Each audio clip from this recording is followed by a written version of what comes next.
Oke, di sesi ke-6 kita akan membahas tentang hukum tanah adat. Apa itu hukum tanah adat? Yaitunya adalah hukum yang mengatur hak kebendaan tetap berupa tanah. Jadi penguasaan tanah adat itu merupakan hak persekutuan adat. Nah, hak ini diutamakan untuk kepentingan warga persekutuan dari adatnya itu sendiri di bawah pimpinan kepala adat atau kepala desa. Nah, ciri-ciri dari hak tanah adat itu mempunyai, yang pertama itu adalah hanya persekutuan hukum dan warganya yang berhak dengan bebas mempergunakan tanah-tanah liar di wilayah kekuasaannya. Kemudian orang luar hanya boleh mempergunakan tanah itu dengan izin penguasa persekutuan. Kemudian warga persekutuan boleh mengambil manfaat dari wilayah hak purba dengan batasannya. Kemudian hanya untuk keperluan keluarga atau kerabatnya sendiri. Nah, kalau objek dari hak tanah adat atau hak wilayah itu adanya tanah atau daratan, kemudian air, perairan seperti sungai, danau, pantai beserta perairannya, empang, balong, pulau dan juga sebagainya.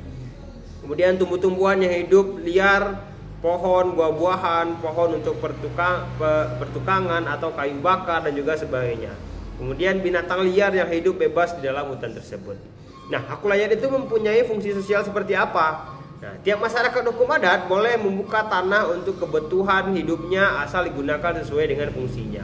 Kalau diolah untuk kebun atau ladang, maka selama terus-menerus diolah untuk kepentingan itu, maka orang-orang anggota persekutuan yang mengelola atau menggarap tanah itu bisa menguasai tanahnya.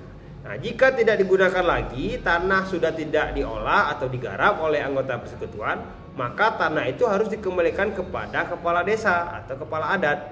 Nah, dengan demikian terbuka kemungkinan digunakan oleh anggota warga lain yang membutuhkannya.